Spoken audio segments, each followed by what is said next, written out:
is, so what are we at today? August 23rd, 2026.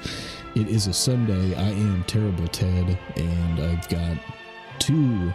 we've got three guys here, myself included, but I've got two troublemakers from the community, and we'll talk about first where I want to go with this call, my objective for this particular conversation. And despite the appearances of how this may look, I'm not trying to be Jerry Springer or Maury Povich with this one. My reasoning for this particular powwow here is because I finished Snay's book a couple weeks back, and Noe is mentioned throughout the book, first as a foe in some courtroom drama, and then later as a respected friend towards the end of the story. So, now, that being said, it's my understanding that Rick and Noe both do not see eye to eye on everything regarding the events that have taken place. And of course, I'm sure most people don't agree on every little thing, but there was some controversy swirling and comments were made. So I figured, why don't we get together and just address it openly and see where everybody's at? So I am one of probably the most recent Johnny come lately to this thing, so I don't know all the backstory and everything that's transpired in the past. I'm slowly learning though, and I've walked into some situations with three guests that I've had on with their lovers and their haters. So I'm quickly learning who's who in the zoo here. But anyways, I've got Snay with me. Snay, say hello. Hey, how you doing, everybody? And then my second guest is Noe. Noe, go ahead and say hello. Hey, Ted and Snay, how are you doing? And how's everybody doing tonight? Hey, Noe. Yeah, I want to thank both you guys for being with me. Rick, we've spoken several times. Noe, we're new to each other here, so I appreciate you taking a chance on me. I know you don't know me and all that sort of thing, but thank you for your time. I appreciate it. Now,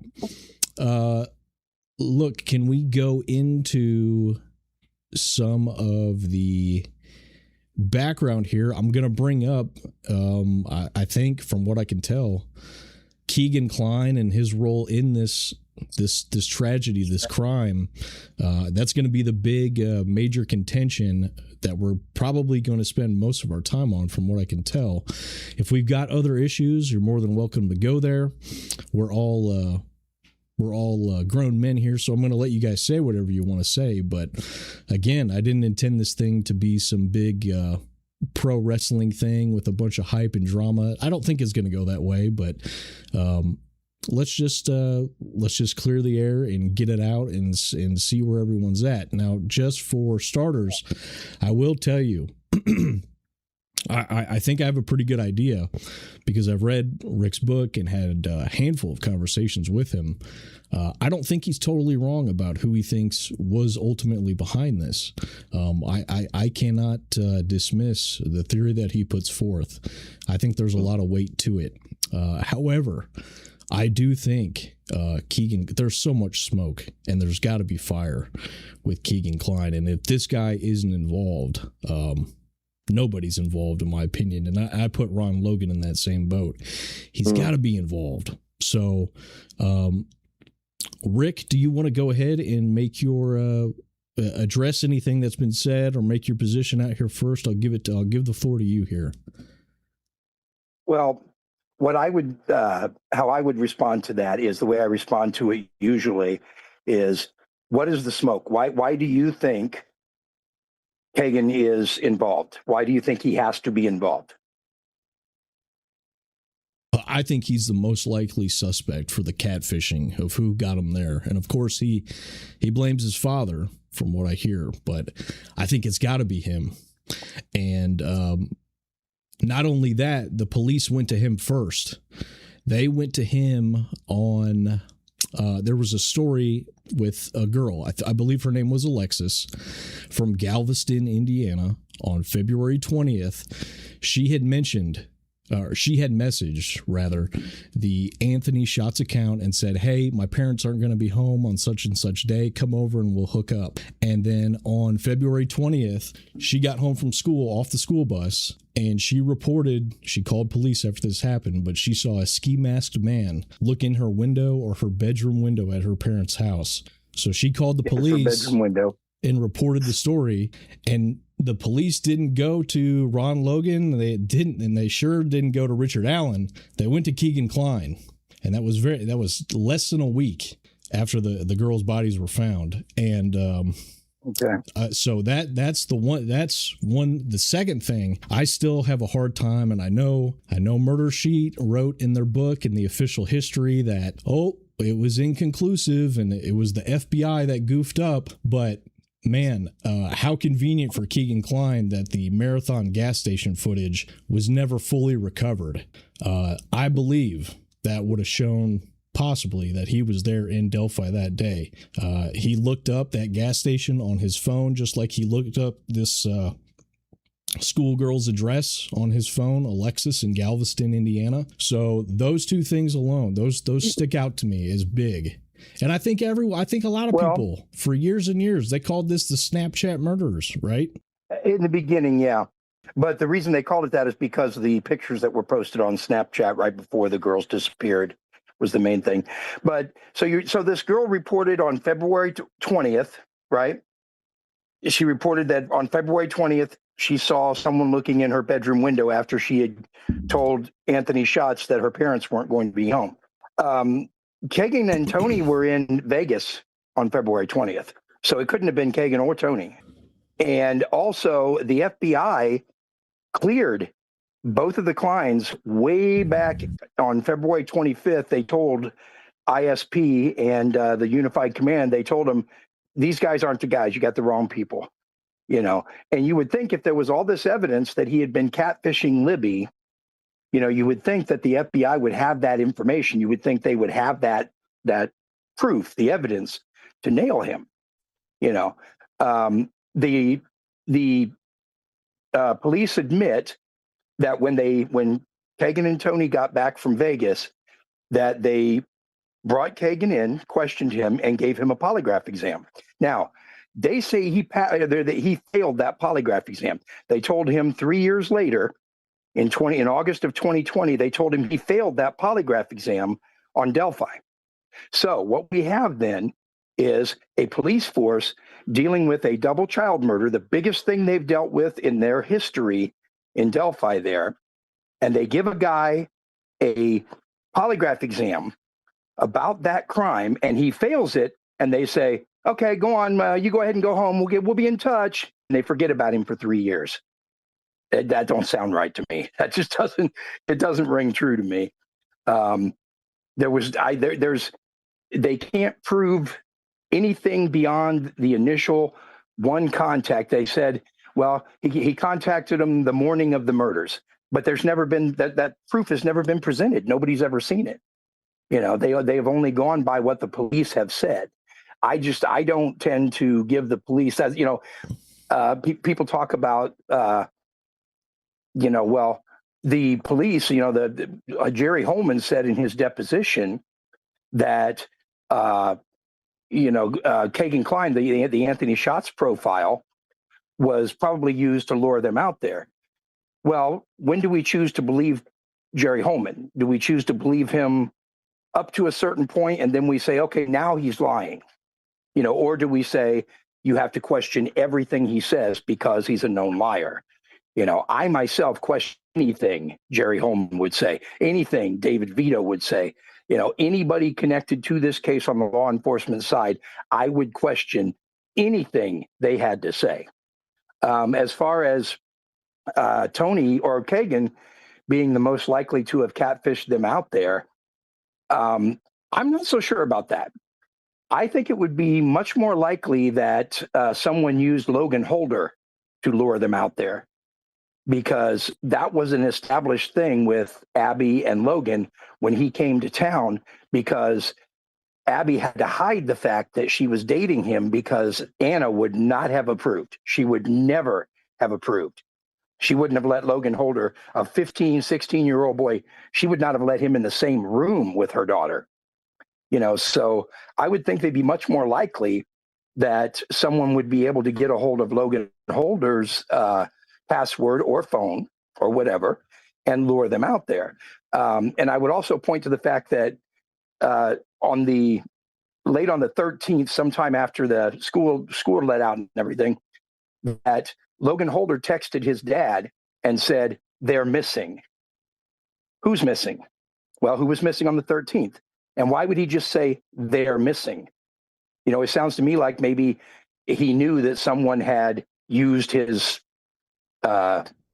socials or whatever to lure Abby out there, and maybe his dad said, "Oh, don't worry, it's nothing. They just want to talk to him," or something like that. And then Logan finds out that they're missing and sends his dad a message saying they're missing. And that's all it said was they're missing.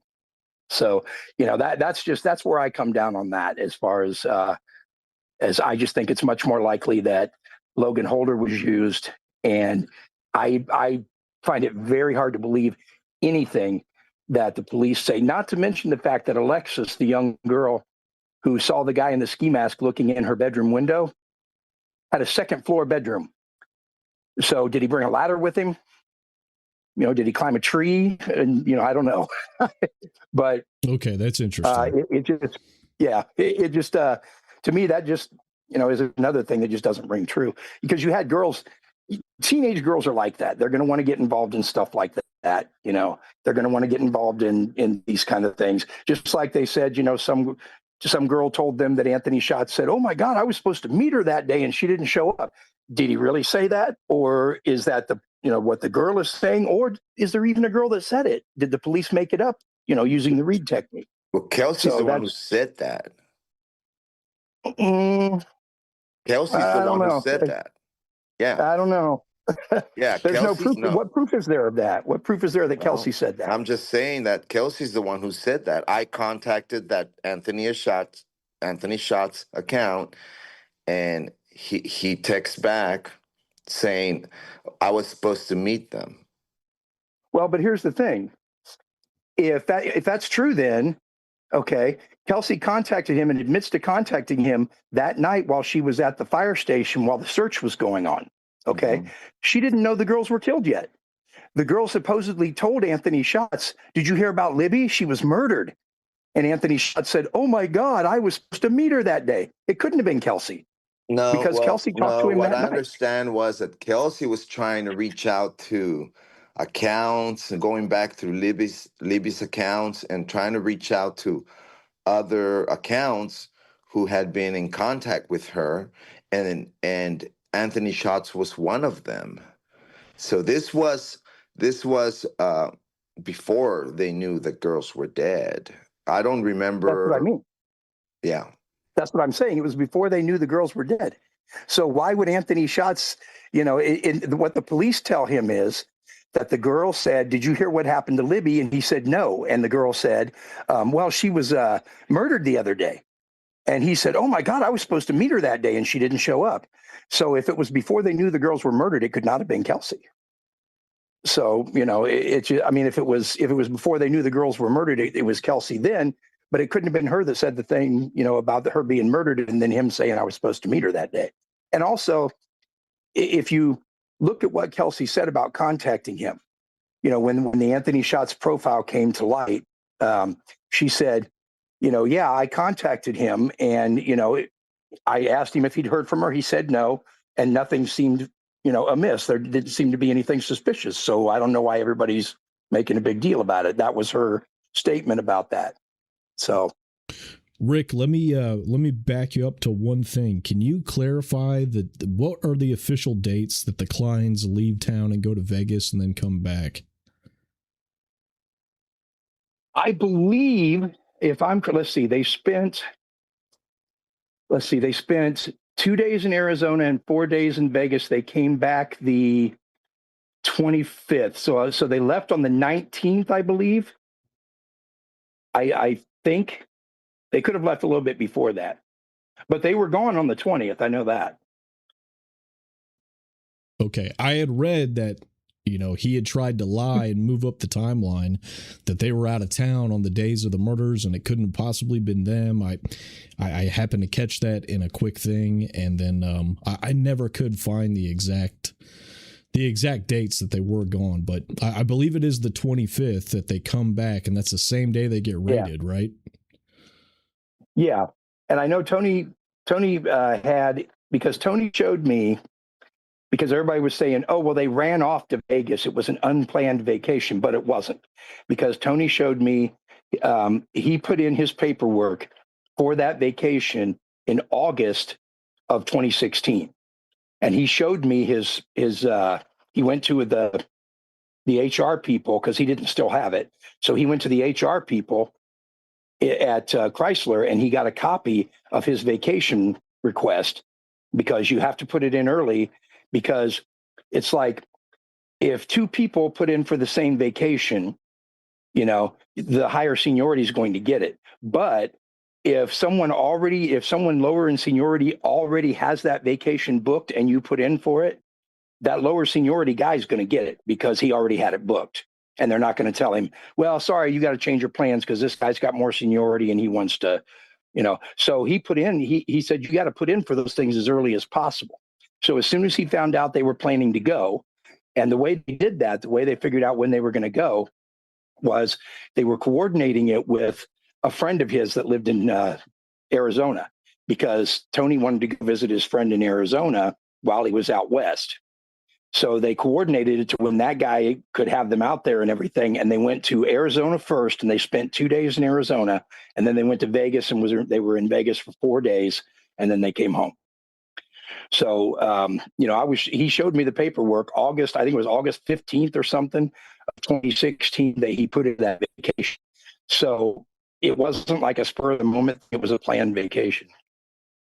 One thing I can't totally understand, let's say Keegan and the father, they're not involved at all. They truly had zero to do with this, right? I know the likely answer to this question is going to be, well, he's a compulsive liar. He's a habitual liar. That's the answer. Well, right. I can't understand why he would bring his father in and throw his father under the bus in these interrogations and try to blame everything on him. Oh, it was my dad who arranged for the girls to come out. I was in the red Jeep at the cemetery, and I waited in the car, and then my dad came back with a bloody knife. Why did he say that to the police? Did he say that to the police, or did he say it to the girl that the police were monitoring discussions with? That's a good question. I'm not sure off the top of my head here. See, we don't know if he said it to the police or not. We just know that's what he said, and that the police searched the Wabash River due to that story. I was under the impression that he might have given one of those stories, the red Jeep in the cemetery.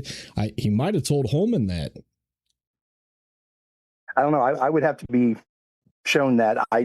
From my understanding of it, he was talking to, and I'm not sure. I mentioned this in the book. It's likely that the girl, the woman that was getting the red Jeep story, it's likely that was Kelly Brown. Because I think by this time, the girl that was married that lived in southern Indiana, I think by this time she had stopped talking with him. And of course, Holly was getting a totally different story, because Holly believed it was all part of a big child catfishing, sex ring or something like that. And she was saying that, Kagan was helping her kind of try to bring him down and everything from the inside. And, so that's the story she was getting. And then I think it would probably have been Kelly Brown that was getting the story about the Jeep and everything.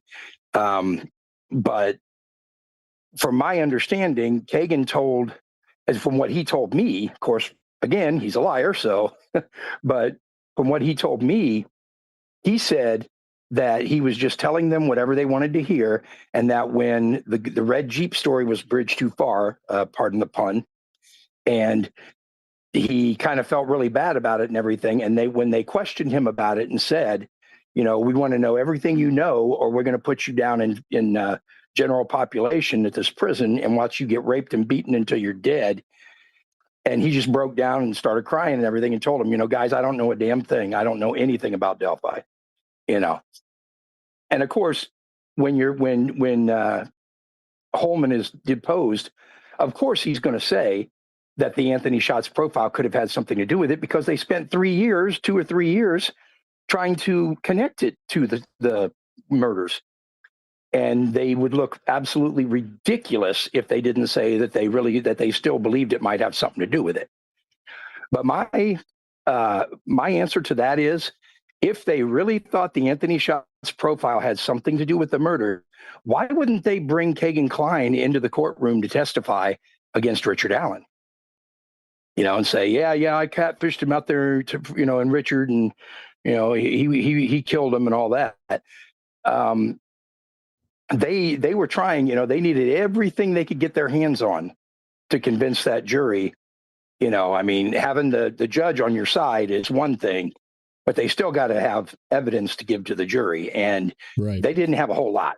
So you would think they would say, okay, I'll tell you what, Kagan, we'll give you, we'll keep, we'll give you a lighter sentence on this, if you come in and testify that you catfished them to the bridge and Richard Allen killed him. But instead, they forbid anyone to even breathe his name in court.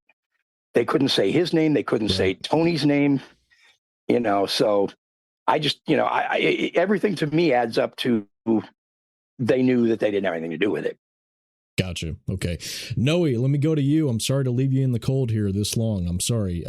Listen, I saw a video clip of you and Kagan Klein jawing, cussing at each other as he's being perped walk out of the courthouse into the police SUV. Can you take me back through and maybe lay out some of the context there? Did you guys have a falling out after your time in Miami County together? You're on mute. You're on mute, Noe. Yeah. I'm sorry about that. Okay. It happens. First, yeah. First of all, Kagan and I were never buddies. But during my time at Miami County, and obviously, you're in a dorm with 14, 15 other individuals, you kind of interact, right? So by the time Kagan went to his, I think he had a change of plea hearing. I went to 2 of them, to his change of plea hearing and sentencing. And it was at the sentencing hearing. That's the one you're referring to. I don't think Rick was there, but I was there, and it was a very long hearing, and they discussed in detail a lot of the things he had been involved with in regards to exploiting children. So at the end of the day, I was just like, why did you do that? I like confronted him. It was more of a like trying to figure out the answers of how this dude would get involved in the things they described during the sentencing hearing. And I understand that Courtney Alwine was the prosecutor for Miami County. She had no deals to offer. The case against Kagan Klein was a separate case. And Courtney Alwine had no deal to offer Kagan. However, what was clear to me and many others who were right there was that he had been offered immunity to help law enforcement with whatever he knew in regards to the Delphi murder case. But he was not going to get a deal. He was not going to get less years for the child exploitation charges because he cooperated with law enforcement. That was never said or mentioned. What was mentioned was that he had been offered immunity from the Delphi case. So why would they offer him immunity if he had nothing to do with it?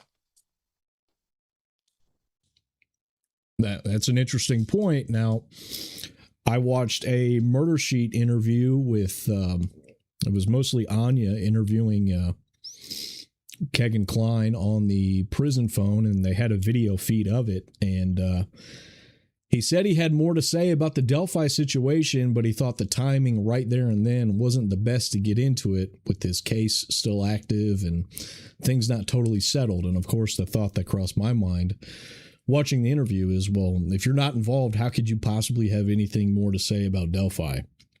So, I don't, Rick. Well, he also wanted money and cigarettes. He told when Murder Sheet contacted him about another interview, he told him he wanted money and cigarettes. I see. So he was good at the telling people what they wanted to hear, and he'd get a little in return, commissary money or supplies. Hold on a second, Rick. Where did you hear that he asked for cigarettes? From Holly, remember? Marlboro Menthols. Oh, well, as far as I know, Kegan was not a smoker. If you heard it from Holly, I never heard it from Holly. I never heard that he ever asked for cigarettes. What I do know is that they offered him immunity from the Delphi case in exchange for his collaboration, and his collaboration was the river search. And nothing came of the river search. So was he? Did they rescind the immunity? I mean, was this a publicized thing? That because I heard rumors that he was offered immunity, but I never saw anything official that they offered him immunity. Well, that's probably something that they wouldn't show you, Rick, or me, you know. Well, but I mean, it would come out in the news at some point, you would think. I mean, everything else did. Well, not really. When you become a enter a witness protection program or something, that's not something that they tell you or me or YouTubers or the news media. But this wasn't a witness protection program. This was him being offered immunity to testify in a high-profile case. Oh, it was witness protection because he knew details about the murders, whether he was there, whether he committed the murders or not. He knew details, and he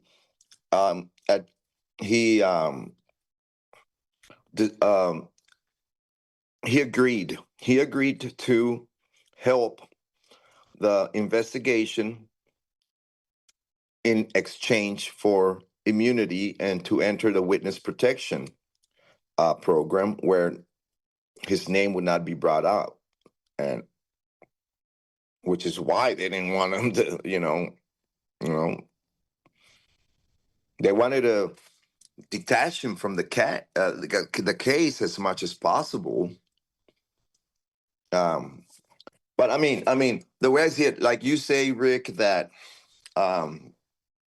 Kegan was telling Holly what she wanted to hear and telling Kelly what Kelly wanted to hear. Well, what tells us that Kegan didn't tell you what he wanted you to hear? Nothing. I admit that.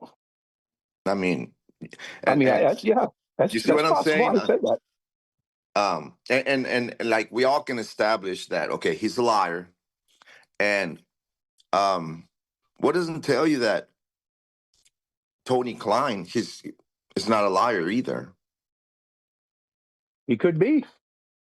And to me, like your obsession in the way you defend Tony, and it's a little odd for me because like you've gone out of your way completely to like totally defend him and okay, hold on a second, Prof.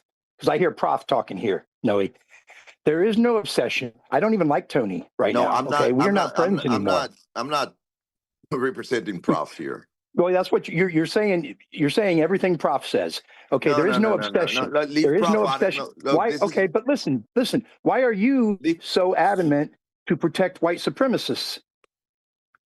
See why that's funny to me that you would go out of your way to protect Pat It is. It's Westfall. obvious, You Rick. know, I'm Yeah, not I don't going out need of my prof way to to see protect this. anybody, not Tony Klein, not Kagan Klein. I'm going out of my way to say that innocent people or people that you can't prove are guilty should not be smeared by anyone, including Prof. That's all I've Mhm. ever said. Okay. Oh, I'm not even yeah. friends with Tony anymore. Okay. And I Mhm. put on my page, I put that Kagan, I could go find it and read it to you right now. I put, he's a slime bag, he's a pedophile, he's a creep, he's guilty of everything that he was accused of in that catfishing case, and he deserves the time he got, and I would give him even more time. I'm not defending anybody. I'm just saying I don't believe they're involved. Why does that, Mhm. how does that make me obsessed and defending You, Tony Klein and everything? I mean, you have come across pretty obsessive towards anybody who tries to, Because I say that you implement. don't have proof. Because Well, I say you well, don't have proof and you're accusing a person that you don't have proof of. That's not an obsession. That is not an obsession. well. Me personally, myself, I live 12 miles from 67 Canal Street in Peru. Old Okay. 24 puts me there. I've been around Peru for 28 years. I've lived around this area, and I lived in Logansport for 40 years. What's your point?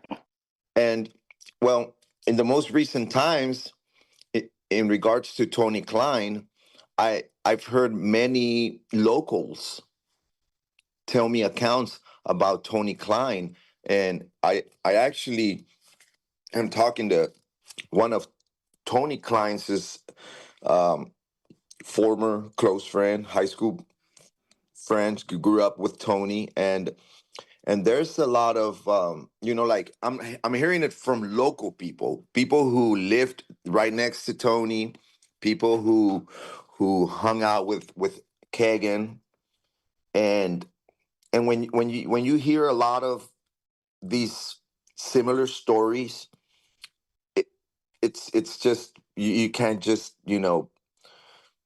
dismiss the fact that you know there is a huge possibility, not just a possibility, a huge possibility that he was involved in Kagan's little endeavor of catfishing,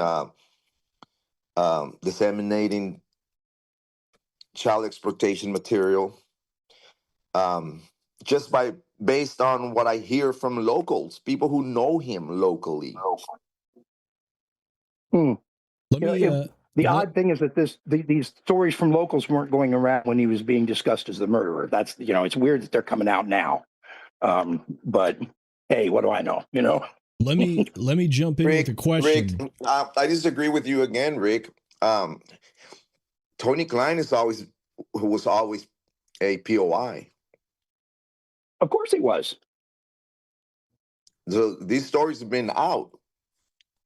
I mean, gosh, by God's sake, one of the first houses they hit after the murders in 2017 was 67 Canal Street, Peru. Exactly. We know that.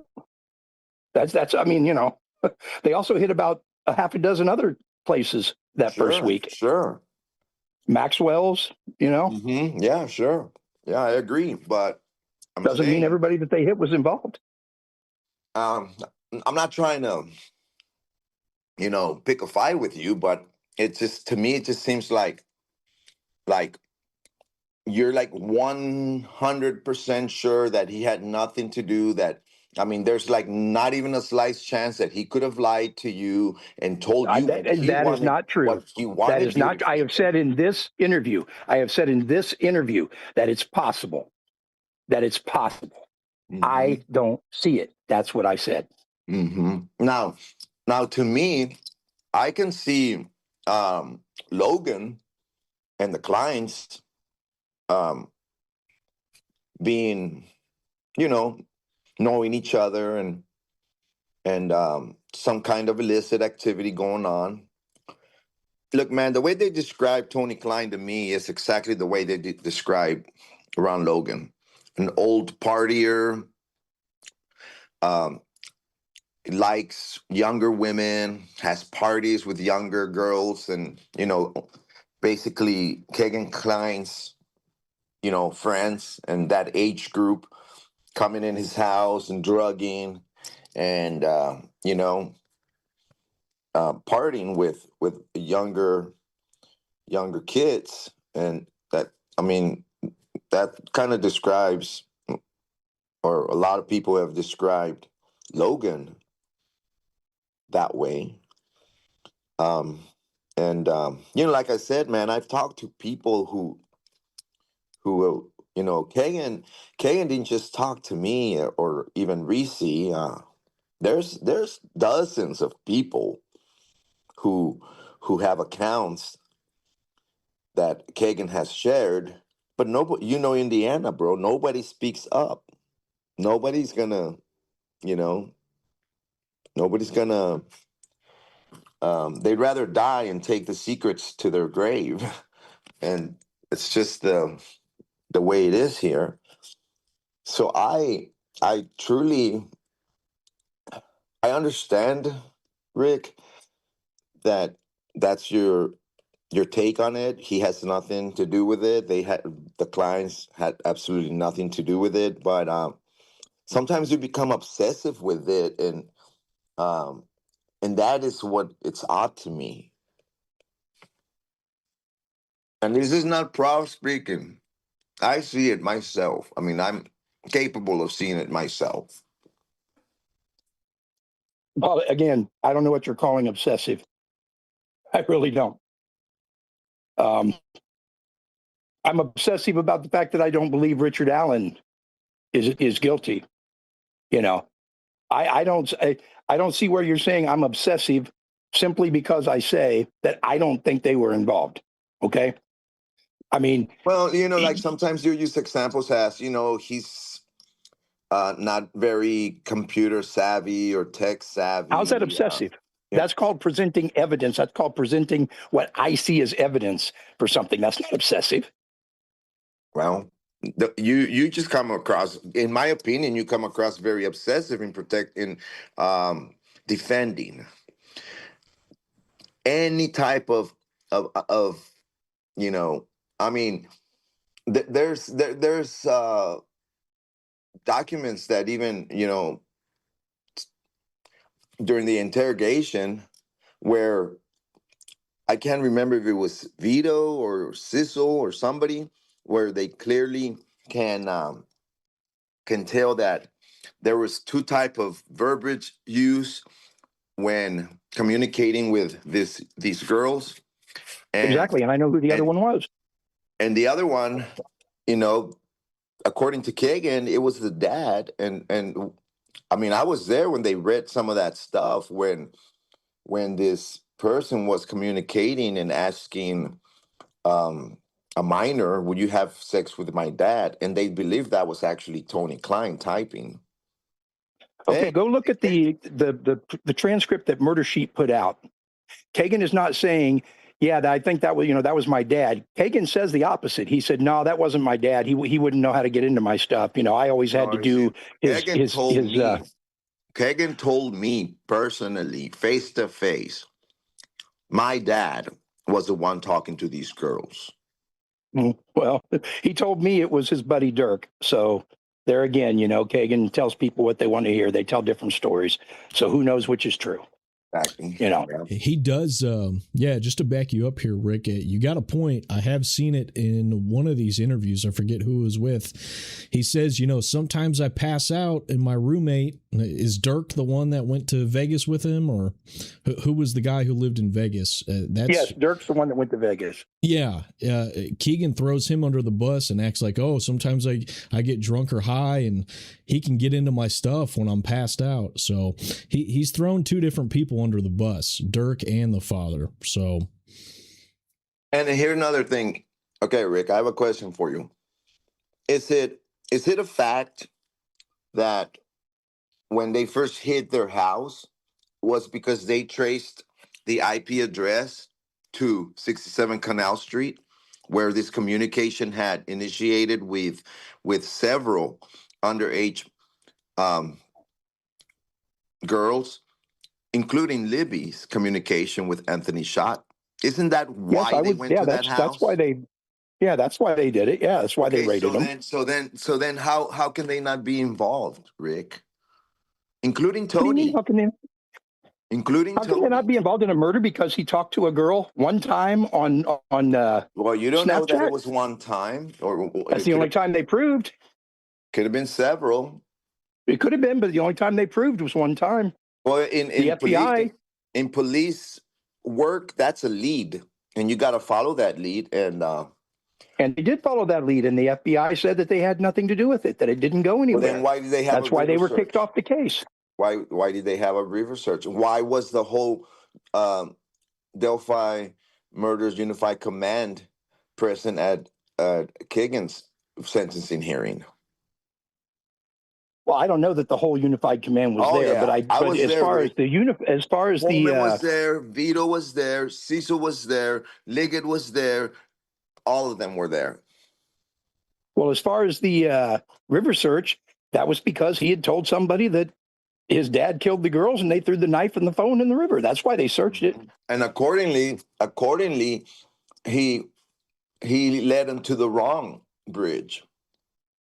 That's another thing that he was bragging about. Oh, they're Okay. not gonna find nothing there. They're not. And I Yeah. recently And see, heard you say that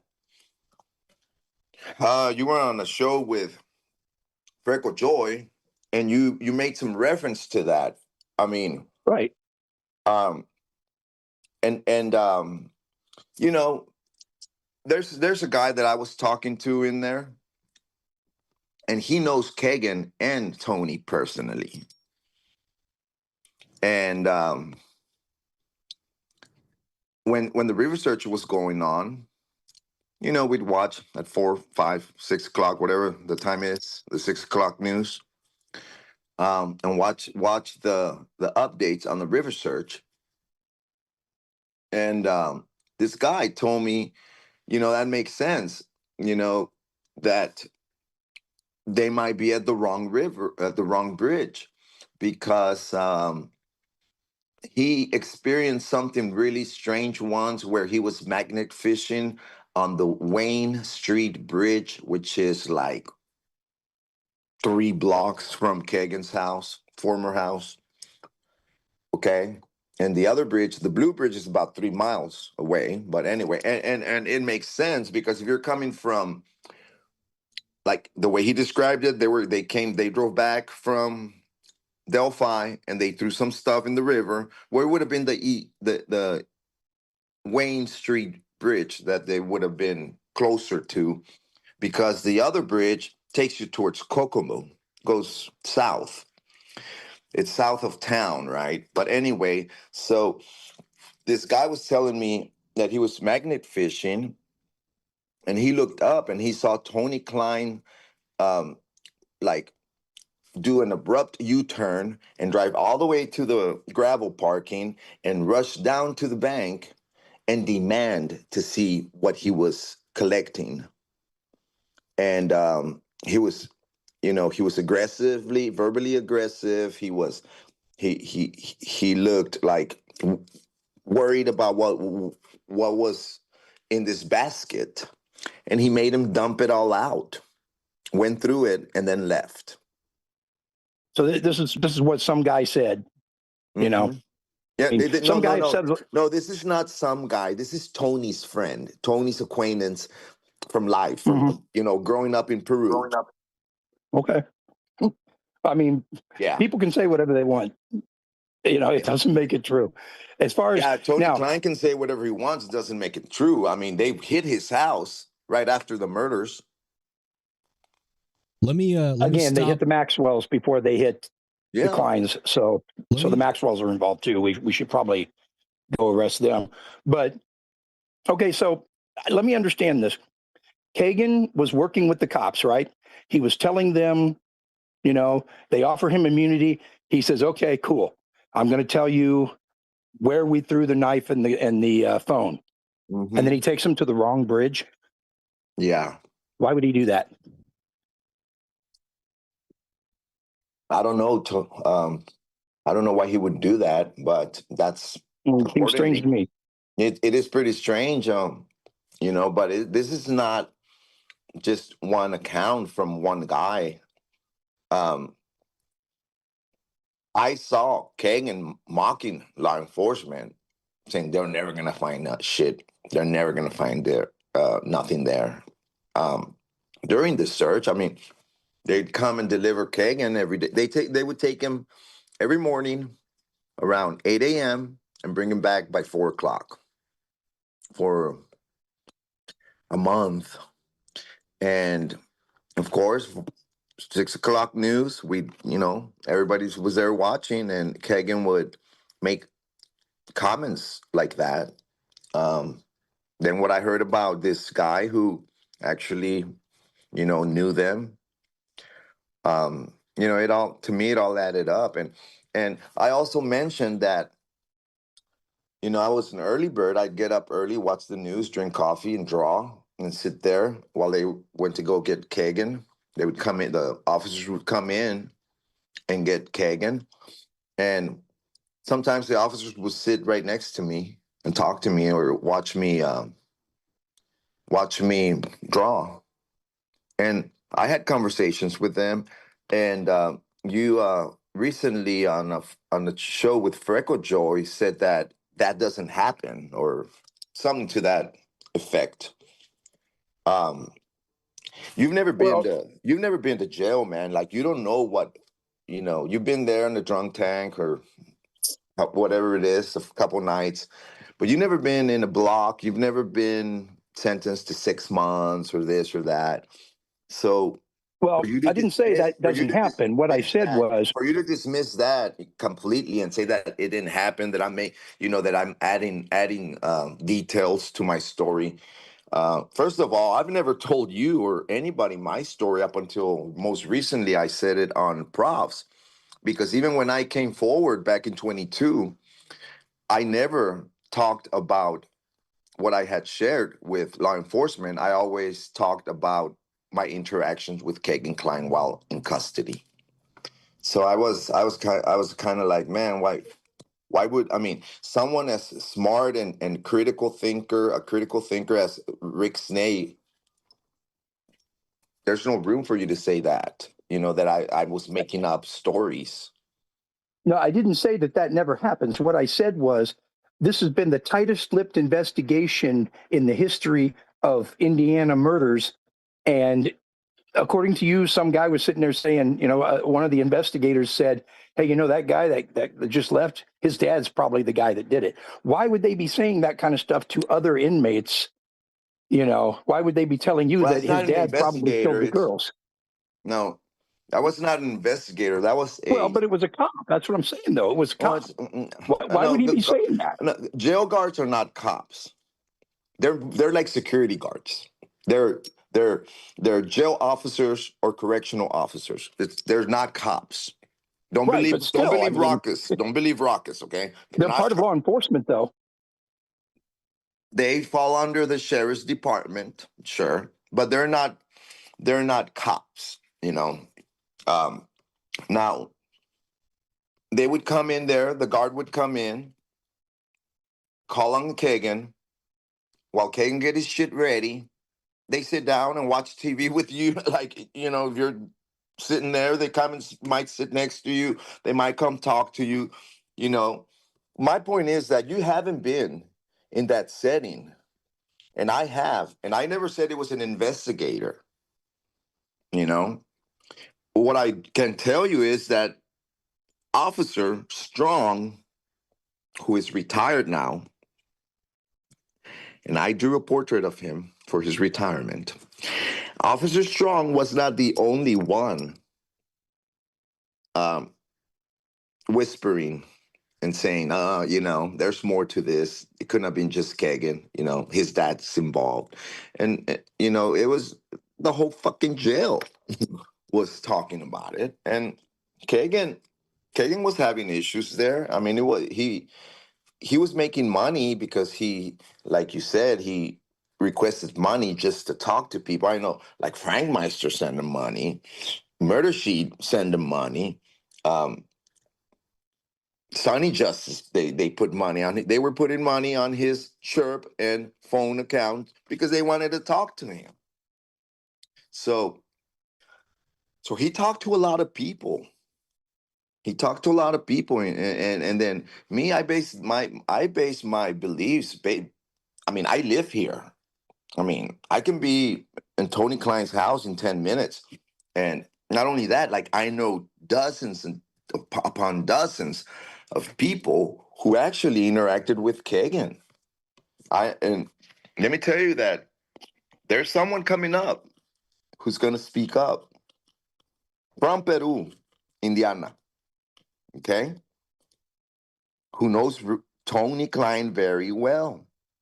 And I can see it when she comes forward, okay, and grants the interview, you're going to jump on her ass, Rick. I see it happening. I mean, there's like absolutely nothing wrong that Tony could have done or could have been involved in or not. And I've that's never what said I call that either. obsession. I've never said that either. So I mean, I've said. So are you saying Tony, that maybe he did take part of this? There's a chance that No. he could have. No, I'm not. No, I'm not saying maybe he did. There's no I'm saying chance. that's not what I said. Well, what are you saying? Be clear. Not saying that I don't think he was involved is not saying there's no chance he was involved. Okay. That's not what I'm saying. I'm saying, hey, anybody, I could have been involved. You could have been involved. Ted could have been involved. I don't know. We can't prove that we weren't. There's no way you can say that because it's obvious. Okay, you gotta look at what's obvious. It's obvious that Ted and I and you weren't. But what is obvious is that Why? How's it obvious? that How's it 67 obvious? Canal Street IP address was connected within hours of the murders. That's obvious. Because he talked to Libby. That's there it. You go. Because You he said talked it. to Libby. Yes. And Kagan That doesn't Klein make him or a killer. Tony Klein. Okay. In my books, it's either Kagan or Tony. To me, I think it's Tony. They talked to Libby. We can settle that score right now. You just said it. Okay, so Snowberger then was involved in the murders, right? The Snowberger kid, he was involved in the murders, he's right? Closer than you and I and Ted in being involved. But he was involved in the murders because he talked to him that morning. No. It's obvious he was involved in the murders, though. That's what you're saying. That's what you're saying. No, I'm not saying that. You were saying Is there any indication it's obvious that Max was involved in CSAM? No. Yeah, Max. I'm saying Max was involved in the murder, according to you, because you're saying it was obvious that Kagan was involved because.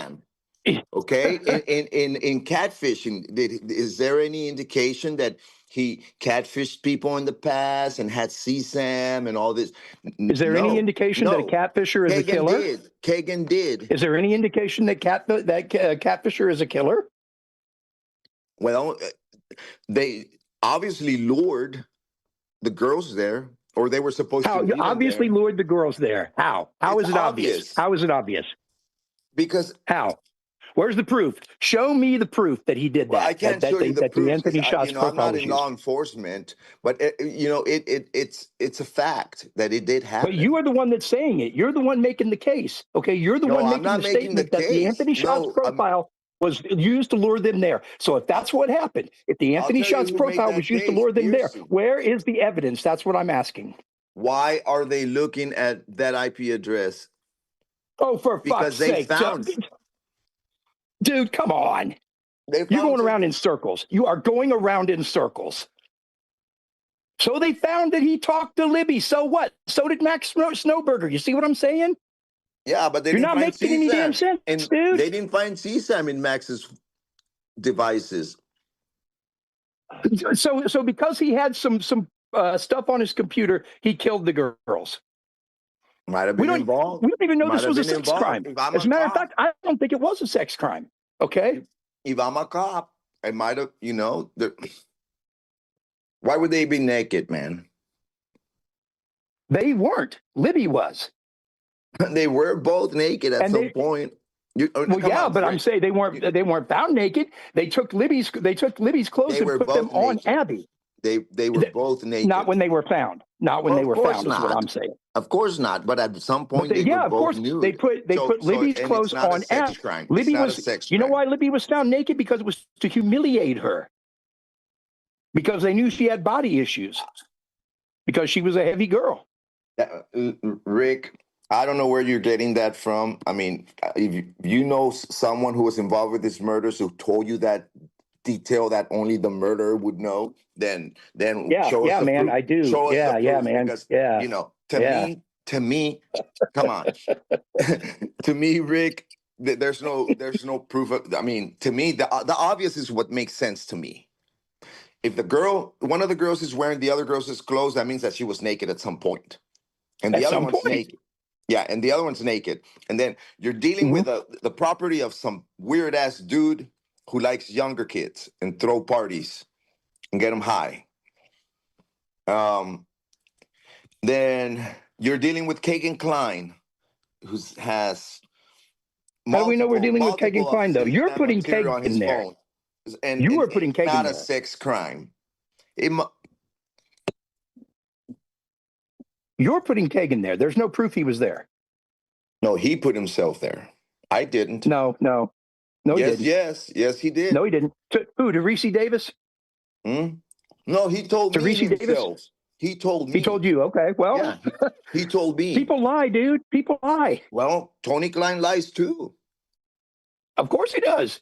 Okay. Everybody lies. So maybe he lied to you, Rick. Maybe he did. Maybe Kagan lied to you. I've never said that he didn't lie. But I'm not saying that I'm certain he was involved or wasn't involved. But what you're saying that you're certain that he was not. No, I didn't. I did not say that. Yeah, you're putting words in my mouth, man, is what you're doing. We're going around you're in putting circles, words in my mouth. No, I'm not. What did I not. say earlier? Rick, everybody knows that you defend Tony Klein.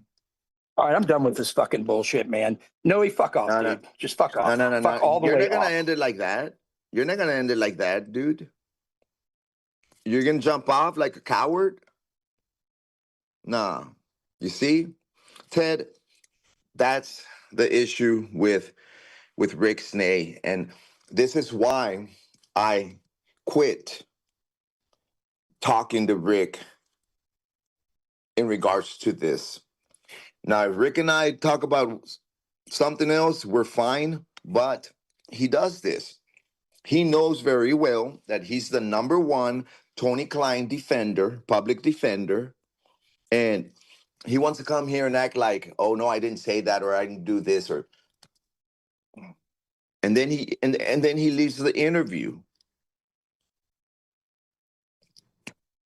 Well, I don't know what you want to do, Ted. Well, I wanted to ask earlier. I didn't want to interrupt you guys because you were going, and I didn't want to interrupt and have you guys lose your train of thought. But here's what crossed my mind. So I read Rick's book, and it sounds like you guys became friendly and had a respect for each other during. This would have been November 2024. Isn't that when the verdict happened, the end of the trial, and the verdict came back? From the account in his book, it sounds like you guys spent a lot of time together during those days waiting for jury deliberations to end. Did you ever tell anyone your during this time, November 2024, did you ever bring this up? What your interactions with Keegan in Miami County? No, I did not.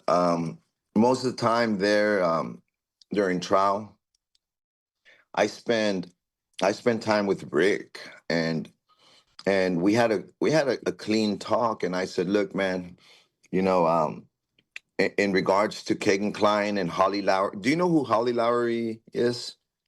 I read about her in Rick's book, and I'm not... She goes by Wife Lilith on YouTube. Yeah. And Holly and I had become friends after I got out in 2022.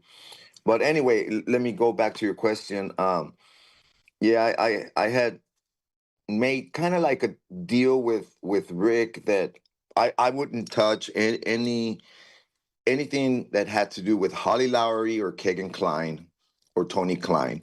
because I knew that we had different opinions on that. And for what, 2 years, Rick and I have had an okay relationship. Up until recently, he said a couple of things which I addressed on this interview. He said a couple of things that I disagreed with him, and now this. But yeah, I had tried my best to keep away from the Kegan Kline topic with Rick, because I knew that eventually this would happen. I mean, and to me, that's obsessive, man. I mean, you're here conducting an interview, and you're gonna, I mean, just because I'm gonna keep pressing on you that it is obvious to me and to everybody else, to the whole YouTube community, that you are Tony Kline's #1 public defender. Nobody defends Tony Kline the way he does. And I want to know, I think it's odd. And I knew that it was going to get to him. And Ted, it is obvious that it did, because he left the interview. Well, I don't think, and I've seen other people's little snide comments that they left, and that they accuse him of defending pedophiles and all this sort of stuff. That's not the Rick that I know. And I understand Rick's argument, and he's not, and I've read his theory, and I agree. There could very well be some, and unfortunately we don't have cold hard evidence of it, but the drug motive, the drug thing, the local crime gangs, that could very well be. And I know that's his position. Kegan Kline was a known drug dealer. He sold weed, he sold meth, he sold whatever he could get his hands off. Phones, guns. Right. And here's another thought that ran across my mind when I was listening to your the segment that you did with Prof maybe 2 weeks ago, where you first laid out this story. If you listen to the Reese Davis story, you kind of get the impression that, Kegan Kline's he's the smooth operator behind this operation, and that Ron Logan was just the sponsor of the venue, and he's kind of dumb, and Kegan Kline had to tell him, go out there and join the search party so it doesn't look suspicious, and it must have been Kline with Anthony Schatz that got the girls out there that day. And so the thought crossed my mind, how do we know if Kegan Kline is truly guilty and involved in the Delphi murders? How do we know that he's this independent, smooth operator? You said in the interview with Prof that he bragged about, I can get whatever you want, any kind of drug, any kind of electronics. How do we know that he isn't tied into these same sort of shadowy groups that are up in that area? That could be something that everyone's kind of missing here. And I hate to act like everyone and their mother, 3-4 dozen people are out there that day involved in this thing. I don't think that's the case, but I also don't think that if he's involved in these rings with the CSAM stuff and selling it to people and the drug thing, these people, as much as I don't have evidence here to back up my claim, you can't tell me these people don't know each other, especially with the CSAM stuff. There's probably a level of trust when they exchange this material, and they all kind of know each other, and however they're doing it. So you can't tell me that these guys aren't aware of each other and that he's just some independent guy with blinders on who doesn't know other people. He's very well could be connected to he could be a soldier for one of these groups. He could be a contractor, something along those lines. That thought crossed my mind. And of course, this whole thing, this whole story is just incredibly crazy. I cannot believe that this happened in, small town flyover A little America. town like that. Yeah, And I mean, what you're unbelievable. saying, is what any average person would be able to see clearly. There's a little bit ingredients of drug dealing and small town. You know, all this connections and stuff, and the most obvious thing here is that there's a big chance that there's connections, right? And especially like for someone like me or Reese, where when you're like you've actually lived through it, you sat across from this guy who gave you this information, and I mean, I'm not stupid, right? I can weed out the good stuff that is credible and versus the bullshit. And um and then you're in this the community where like everybody knows everybody along the way. The weed dealer knows the coke dealer, and the coke dealer knows the meth dealer, and the meth dealer knows the girls that party, and they know the older guys that want younger girls and buy drugs to get them high and do it's all a web. And that's kind of obvious if you're someone who's grew up in the streets and been around. You can see that it is obvious it happens, and to dismiss it just because Tony Klein said crying, no, it wasn't me. I mean, when you got dozens of other people that are saying the opposite of they've described Tony Klein. I mean, I got this lady who's coming forward, man, straight out of Peru. And I mean, I've had lengthy conversations with her, and I have absolutely no reason to think that she's lying and making these stories. And she's telling these stories about when they were in high school and how Tony Klein changed when he he started to hang out with these biker people. I'll let her tell the story, but you know what? I've been here for 28 years in this area in Indiana, and I see it all the time. What do you think actually happened that day? Can you give me a 5 or 10 minute version of what? Sure. I believe that when they arrested Richard Allen, I was like, there it is. There's the missing part that Kagan was the mystery part. But then as the show went on, I was like, wait a second, no, that can't be. Right. That can't be him. Now let me But let me stop. my Didn't Reese Davis also insert Richard Allen as the third unknown person? correct. Yeah, absolutely. Yeah. The story that was, and obviously Reese Davis had a lot more time. He spent a lot more time with them, and both of them. I only spent about a little under 2 months with housed in the same block with Kagan.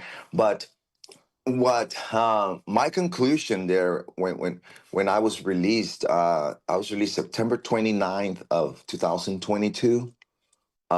And my conclusion was that um, they had lured the kids out there and took them hostages. And I agree with Rick. I think that Logan was involved, and to be possible, I mean, just look at the basics. I mean, you got Weber, Logan.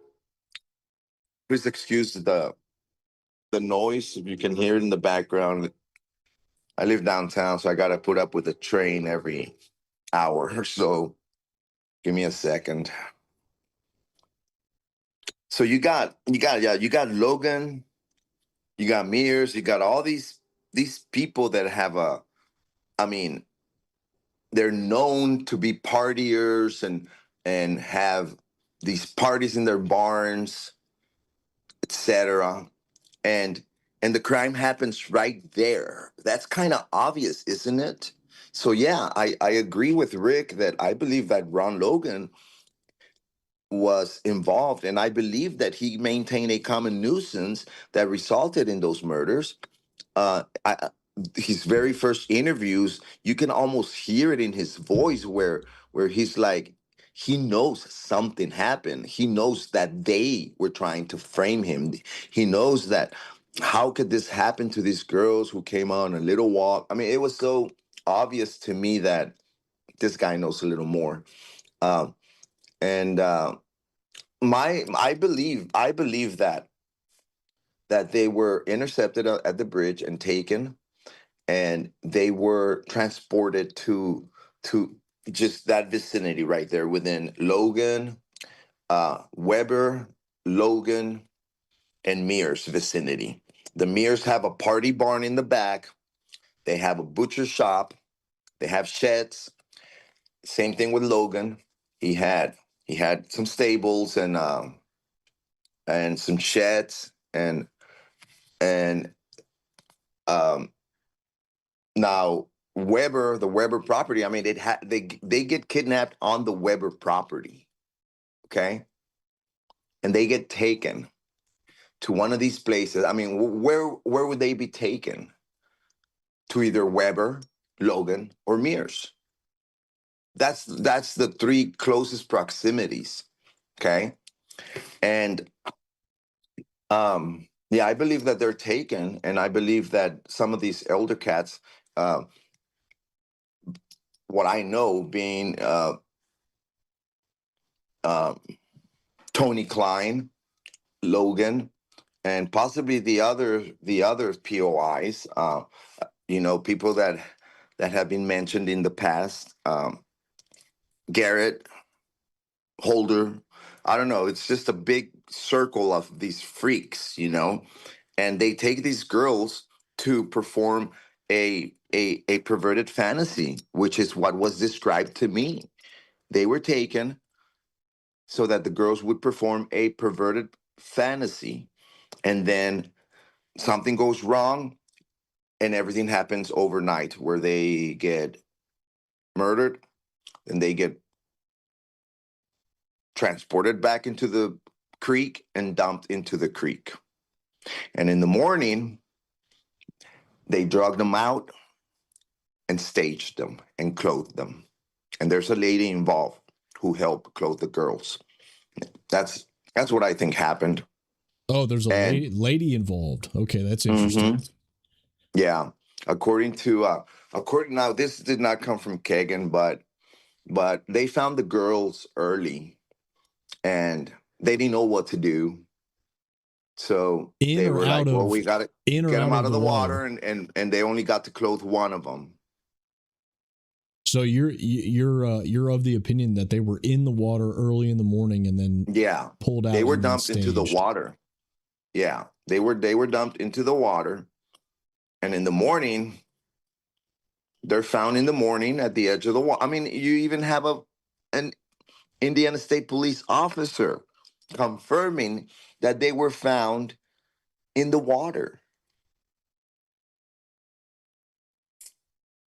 In the water, and then by talking to several other individuals, I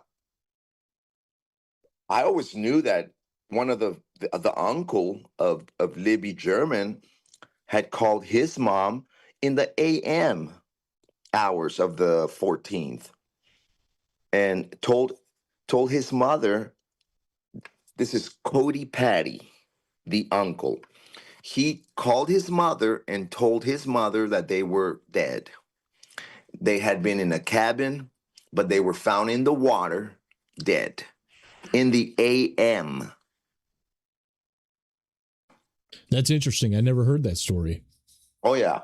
Yeah. It's there's a lot of stuff that they So if that's true, if they were really in the water and then whoever drags them out and puts them up on the bank a little bit on the corner of Ron Logan's property, so they assembled that whole crime scene with all the non-secular items and the branches and the sticks and the body positioning that morning. Someone did that. Look, think about this too. Okay, they call off the search. Then at night they didn't let nobody. Only certain people were around with flashlights. And if anybody wanted to go there, they were told, "Go back, go home. We're already searched here. You go back. Come back tomorrow morning." Well, they reconvened the next morning with a helicopter, dozens and dozens of units and law enforcement vehicles and trailers and all kinds of stuff. If they were only missing on the 14th in the AM, why did you bring all this equipment that early? They knew they were dead and they had been found. I mean, you got Indiana State Police trooper Kim Riley announcing on national TV that the girls were found in the water. Okay? Yeah, Of the creek. on the edge of the water, something like that. I forget his Half phrasing. on the water. It's on the water, period. No, I mean, those details don't matter. They were in the water, whether it was half on the bank and half on the water. They were not where they were. That I've always called it the staging scene. They call it the scene of the crime. No. And of course, yeah, I say there's a puddle of blood. Well, that blood could have, be in the body, and when they stage them there, I mean, maybe some blood came out when they drug them or something. But if they were murdered there would be a lot of blood, man. You're talking about 2 people drained. So there wasn't enough blood there to call that the scene of the crime. But anyway, when you're hearing several sources say that they were in the water, and then they end up on the on the ground with sticks, and yeah, that timeline is kind of messed up, man. It's kind of messed up in my opinion, like the way they waited till 12:15, or the official time that they found him is at 12:15. Yet you had people there all night long. Only certain individuals were allowed all night long. One of them was Mike Patty, and in a canoe, accordingly, allegedly, they said it themselves. But yeah, why are you gonna have all this equipment at 9 a.m.? A helicopter and drones and all this, if they were just missing, don't you think that all this equipment would have arrived after 12:15, like the coroner's vans and all this? But that's just my thought. What else? What other details did Keegan reveal to you that you might not have come out with? What one thing in particular? Wasn't part of the story that you told with Prof that there was some other guy that got into it with Keegan Kline, and he got really rattled, and that Keegan made a death threat against him, like, "I can have you taken care of," or something? Doesn't that imply that he's got muscle? He's connected to muscle. That's what I. Yeah, it was something very sinister where it really frightened this guy. He doesn't live too far from here. He just won't talk. But yeah, he was extremely disturbed by that, because Kagan, just his whole demeanor about it scared him away. And what he described to me, which I could see from the distance, was Kagan giving him a look, like an evil look, and 2 horns popped up of his, popped out of his forehead, like. I can't explain it, man. It's just this, like right at the top of his forehead, like the shape of 2 horns, popped out of his forehead. It was like it was really sinister. And so this guy runs to my room and he's like, man, can you give me a shot of coffee? And I said, yeah, sit down, bro. and he said, man, that freaking Kagan is evil. And he just vented there with me, and I said, yeah, I saw it. What's going on? And he was like, Kagan told him that he knew how to murder him and they would never know who did it. Yeah. And so you're doubling down on seeing the shape-shifting horns. You saw that yourself. yeah. He had, and you can kind of see him. Like if you go back and look at the murder sheet interview where you can see Kagan really clear, look at the top of his forehead and he's got like this little like dimples, like kind of like fatty dimples right there, man. When he makes a certain face, you can see horns. They're not like huge. Maybe they're like, they stick out like the point of your pinky finger, like if maybe, a quarter inch or so, but you can clearly see the shape. And this guy, Gerald, he was frightened, man. And I witnessed that, and I didn't care because I don't believe in none of that shit, man. I don't believe. I'm a Christian. I go to church and I have a pastor, and I don't believe in that shit. Okay, that's not for me. But I saw it, and I said, "Man, come in here and drink some coffee." And he was like, "Well, the thing that scared him was that he told him that I will make you disappear. I will make you disappear, and nobody will ever find out who did it." And it was right in the middle of the river search, the Delphi murder investigation, and you got Kagan as a POI. So yeah, it was really, crazy to witness that. Of course, then you'll have Rick Snay say, "Oh, Noe, Reese, or whatever." They're always adding to their story, or no. I haven't even shared this with, excuse me, but with anybody other than law enforcement. In the past, I talked about other things like how we interacted in there and so forth, but I never talked about the information that I had shared directly with law enforcement. Did I see that? Are you getting sued by the Bridge family? Or is that someone else? Well, what's that all about? Okay, that is about me. I looked up the case and I went to draw a sketch, like a court sketch. And at the end of the hearing, I went outside the courtroom and I approached Mr.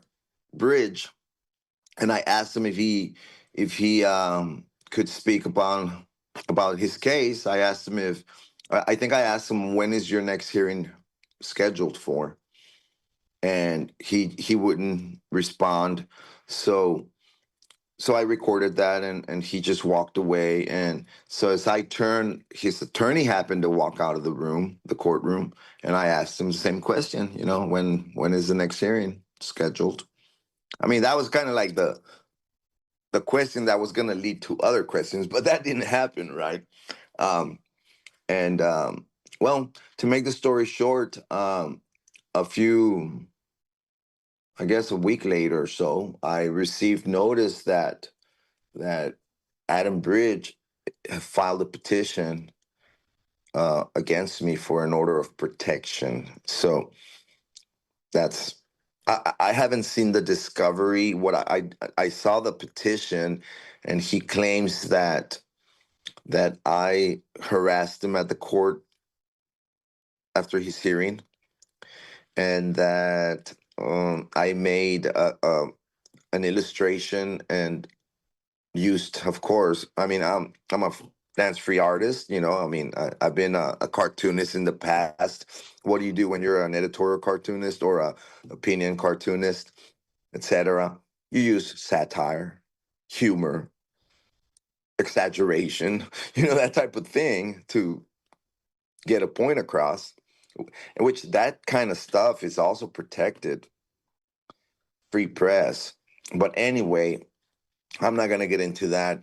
But his motive is harassment, and that's his motive in taking me to court. The hearing is scheduled for August 28th at 8:30 at Carroll County Circuit Court. Or What do you think's going to happen next month here? We're just shy of a month out. What do you think? Is Richard Allen going to have a reversal of fortune for his case here? Any ideas? What do you think? I wouldn't have any idea, but I'm hoping he will. I'm hoping he will.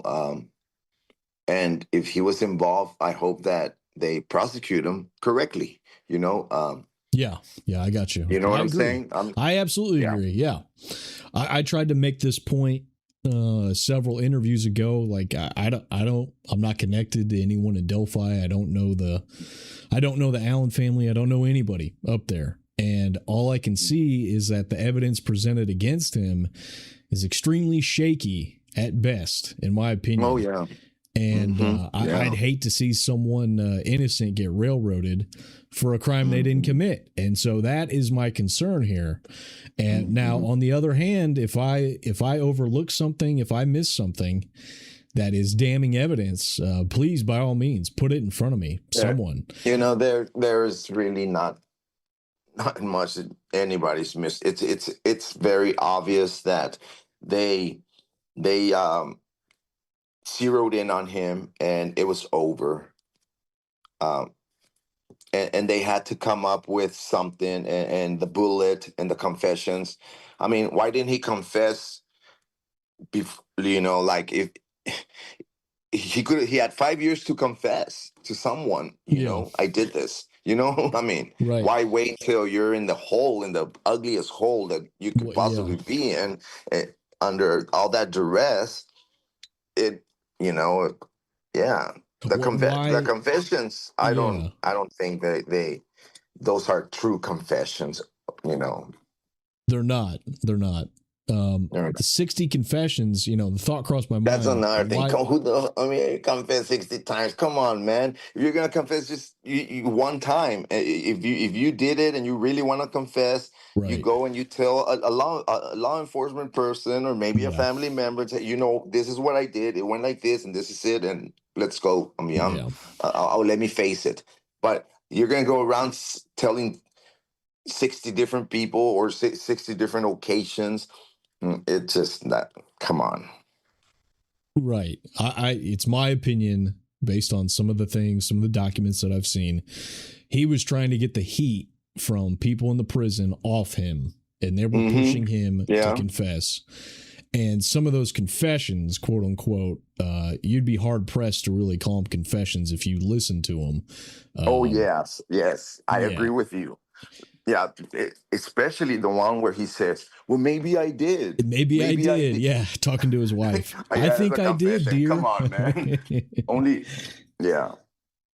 Okay, man. Why plead not guilty after you confess 60 times? Why not? You should plead guilty if you're confessing. You're going to get a better deal. Save all this time. But you see, like, people don't see this. You know, I always go back to what I've learned from my good friend, a retired Indiana State Police here. We have really good educational talks. I learned so much from him. And it's like the obvious, you can't not, when it's obvious, that's usually your answer, you know? And you don't have to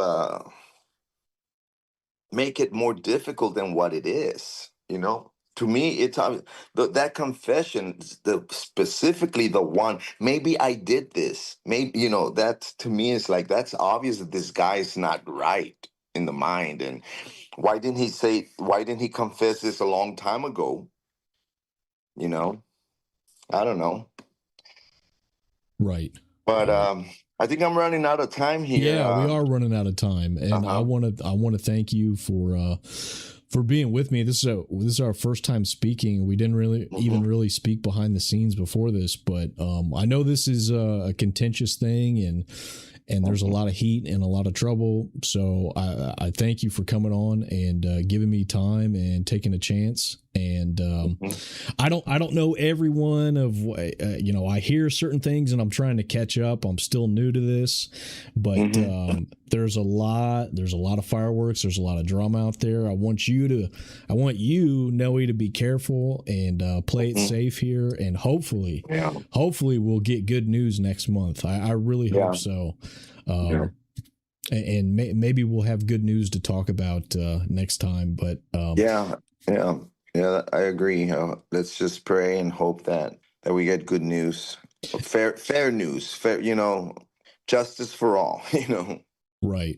Well, kudos to you for telling your story. I know it's not easy when you're targeted by everyone. You're going to take flack. You're going to take attacks, and there's a lot of heat. It's not for everyone. You got to have thick skin. But kudos to you for bringing those details out of your interactions with Kagan Klein, and hopefully one day we can get answers to this thing. Are you are on the Ban Evade channel, right? That is you, correct? No, that's not you. Okay, that's not me. No. Okay. I there's a lot of my footage there and collaboration, but I don't own that channel. Sorry. Okay. All right. Yeah, the only social media that I'm active on right now is Facebook, The Bird, and it's non-true crime related at all. Okay. Well, all right, brother. Thanks for being with me. All right. Take care, and I'll be in touch with you. Thank you much. I appreciate it. Yeah, thanks for having me, and have a good evening. You too, brother. I'll talk to you later. All right. Good night. Bye-bye.